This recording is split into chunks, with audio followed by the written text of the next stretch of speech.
this morning with just this thought, and I kind of came all the way from Melbourne to tell you, and I know we're united today at this event around this concept, be the change.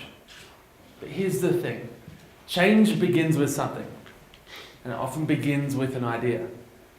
And I think often, I know particularly for myself as a young person, but I know really at any age, we can actually get caught up in how good an idea is, but we forget something. And it's something that I realised one morning when I was sitting in a waiting room of a big retailer in our country, and I was sitting there and I read this quote on the wall. And the quote began with, "An idea isn't worth much." I remember thinking, gee, that's kind of discouraging. An idea isn't worth much. But the second part of the quote was so profound because it said, its value is found in its execution. When I was 19 years old, I had an idea. It was a pretty simple one. But the idea came out of a moment where I was doing some research online and I discovered that in our world, 900 million people don't have access to clean water. And I'm not sure how you feel about that, but to me it was just another stat on the screen. I've heard about poverty, 900 million, that's a big number, but it is just a big number. But I remember clicking on it because I was kind of fascinated that I live in a country of 22, 23 million, as do you, and how could 900 million people not have access to clean water? And when I clicked into it, I started reading stories of kids walking half a day, maybe a whole day to collect water for their family. And for a moment, I put myself in their shoes. I said, what if that was me? And if we're going to be the change, it's such an important question, what if that was me? Because in that moment, it became all about not just hearing a stat or hearing a story, but realizing that if I was in that situation, if I walked half a day or a whole day to collect water, that's mind-blowing, but more than that, the water I bring home could end up killing my family.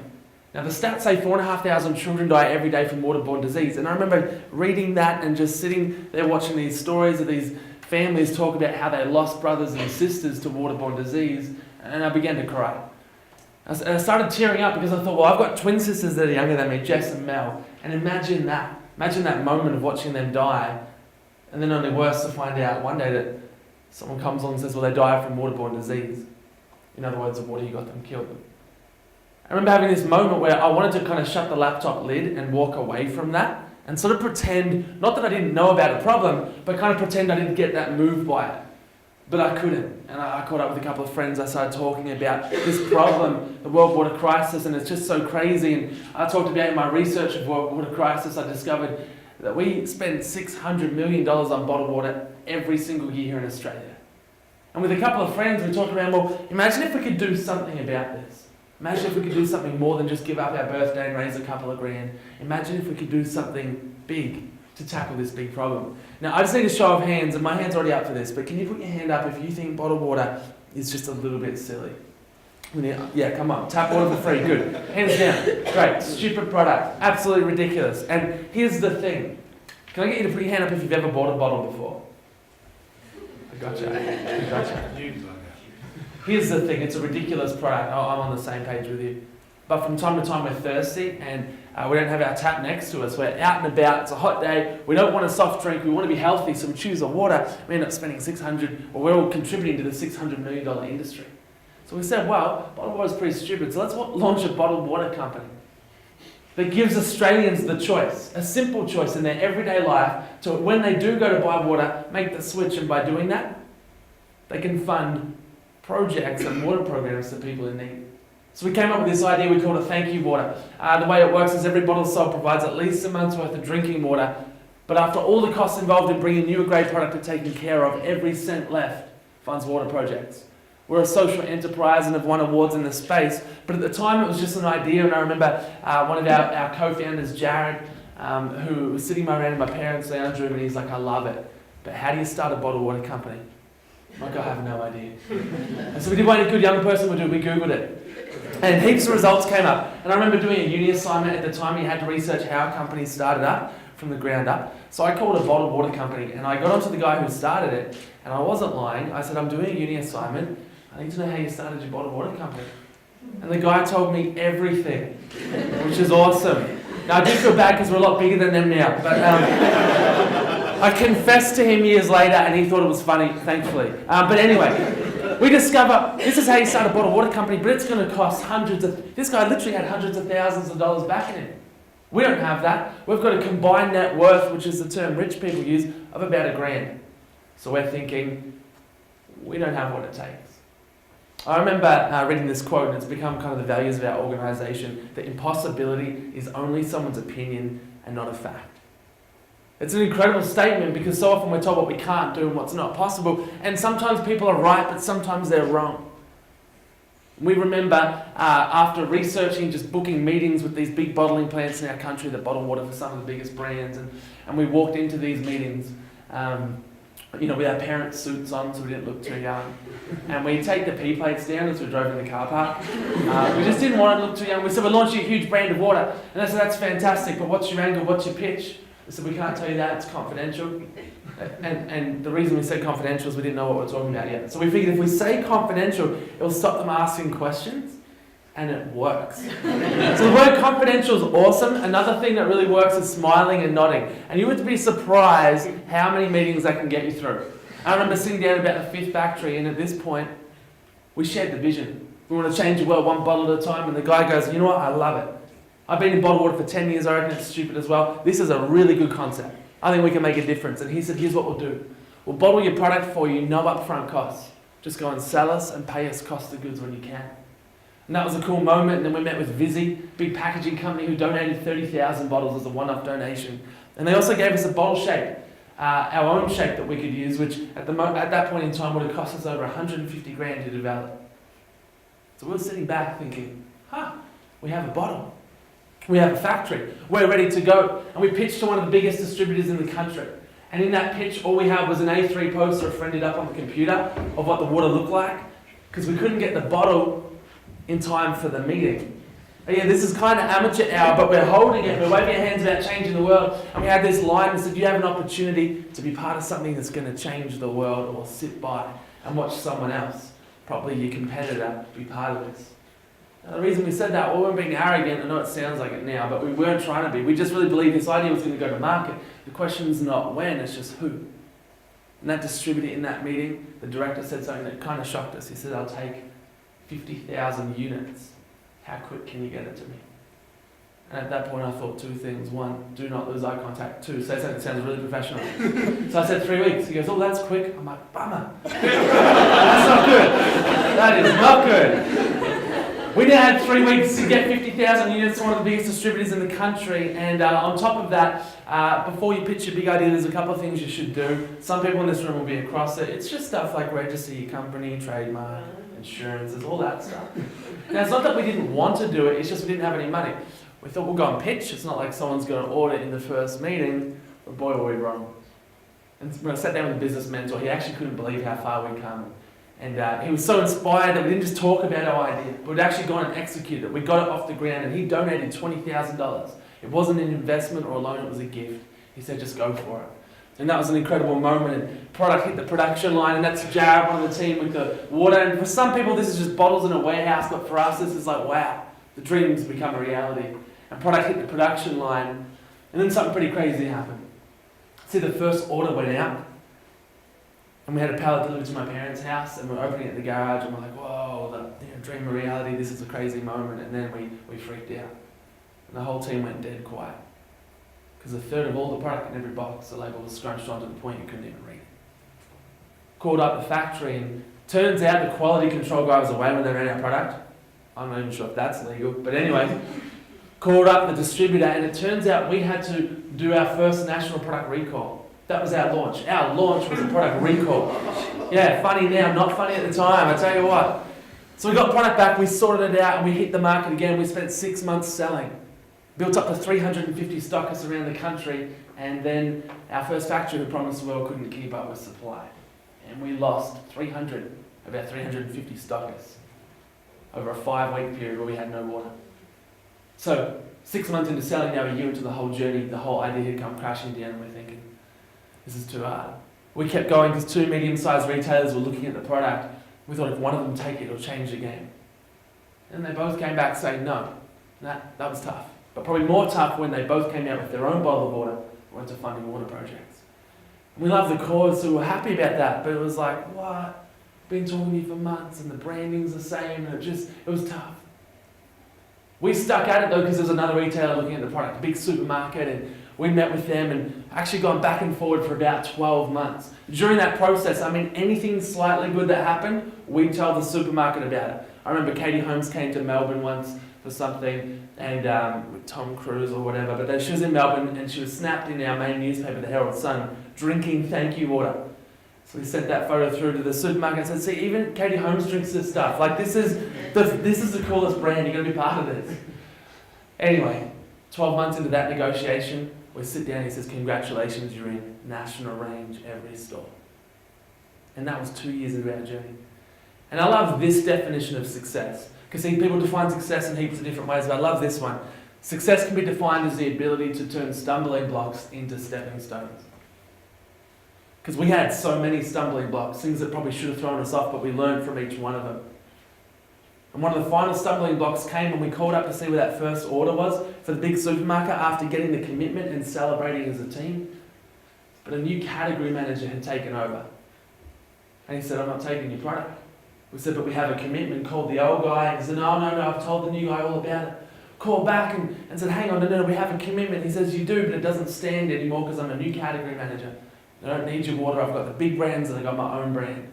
Now 2 years into the journey, we're just sitting there, I hung up the phone, I remember crying that day. I know I cry a lot, but that's only twice. And I hung up the phone and I was thinking, this is nuts.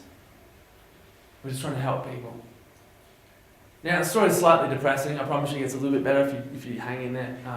But before it gets better, it gets worse, and another retailer and a whole other journey for the next 6 months that ends up in disappointment. And what kept us going was the why behind what we do.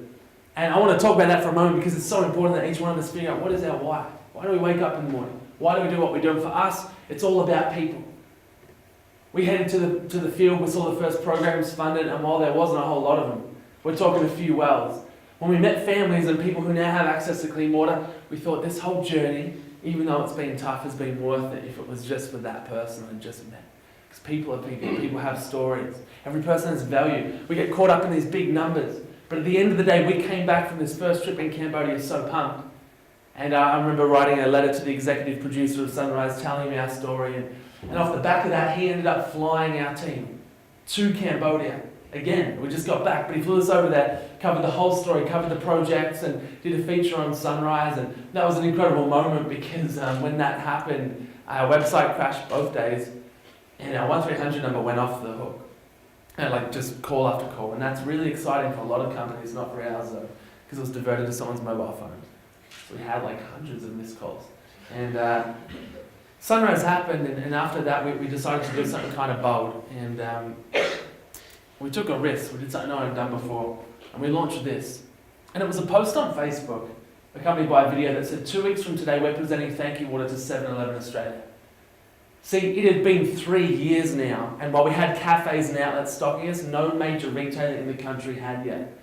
So we launched this, saying, hey, jump onto 7-Eleven's Facebook wall. 7-Eleven, tell them, if you stock Thankyou Water, I'd buy it. Now, it was kind of like some people call it ambush marketing. We just call it bringing 7-Eleven a great opportunity to make a difference. And the campaign went pretty much semi-viral. And I want to show you a clip of what happened because hundreds of people started uploading videos of them singing, dancing, rapping. Media got behind it. The whole thing took off. So check this out. Okay, let's get down to business. Hey guys, Jules Lund here from Getaway. Hi, I'm Patricia Santiago. Hi, my name is Michael. I'm Kat. I'm Paul. Hey guys, I'm John here. My name is Lucy. This is Mosaic and Drew. Vita Adam here. My name's Rich. My name's Louis. And it's Dean Gaia. Christopher Wayne. My name's Rudy. Joanna. Hello. Tia. Teresa. Kate. Debbie. Ross. Daniel. It's Craig and I'm a waterholic. I love Thankyou Water. Where's your Thankyou Water? We love Thankyou Water. 7-Eleven, please stop Thankyou Water. 7-Eleven, stop Thankyou Water. I'll get Daddy to buy it. Thankyou Water, Thankyou Water. If you stocked it, I would buy it. I would definitely buy it. I'd buy it. I would buy it. I would definitely buy them. Everybody look to the left. Everybody look to the right. Can you see it? We'll pay for it tonight. 7-Eleven, thank you. 7-Eleven, so thank you. We buy it. We buy it. We will buy We want to see the humanities on the right track. 7-Eleven, pushing us on the correct track. 7-Eleven stock Thankyou Water. I wouldn't buy it like everything else. it. We'll buy it. We buy it. So the world would be a better place. I'd buy it. I'd buy it. I'll buy it. I'd buy it. I'd buy it. I'd buy it. Putting money into water for those who need it the most. It's the craziest thing to see people we didn't even know get behind the campaign. And I remember the project covered the story and Carrie Bickmore was like, hey, everyone head to Facebook, there's a big petition. And the thing went viral, and what was exciting for us is we had this little idea. And people started getting behind it. And 7-Eleven did the fastest new product launch in market they've ever done. They were blown away with the concept. And we had more media support that launch. And 7-Eleven ended up not just stocking our water, but we outsold Evian. Which is naive backwards. That's crazy. But we outsold Evian. Then we outsold Evian and Coolidge. And we went on to become one of the best sellers in the fridge, equal with Mount Franklin, sometimes overtaking it. And that's at the 3-year mark. So 3 years into the journey, we'd helped 5,000 people get access to safe water. Fast forward 2 years, and we'd helped 50,000 people get access to safe water with 7-Eleven. We rolled out with Australia Post, IGA, Starbucks, and a whole bunch of other places. And people thought for those 2 years between year 3 and year 5 that we were just the water people. But there's something bigger going on. And part of that was this. See, 1.4 billion people stuck in poverty. And I'd love to tell you that water's the only answer, and it's the solution, but it's not, it's the start. There's other issues in every community we work in around food, health and hygiene. And so we developed, for a year and a half of the 2 years between year 3 and year 5, 18 new products. Under this whole concept, live every day, give every day. We got Callum Hand from MasterChef on board. He's our Chief Taste Officer. He joined the team to develop the muesli, the oats, the quick oats and the muesli bars. And every pack purchase provides a week's worth of food aid to someone in need. And then we developed the body care range, hand wash and hand lotion, a premium product, and every bottle that you purchase funds health and hygiene projects. And we also developed Track Your Impact, a world-first system in the fast-moving consumer goods space where every single product and the bottles in your hands have its own unique tracker code.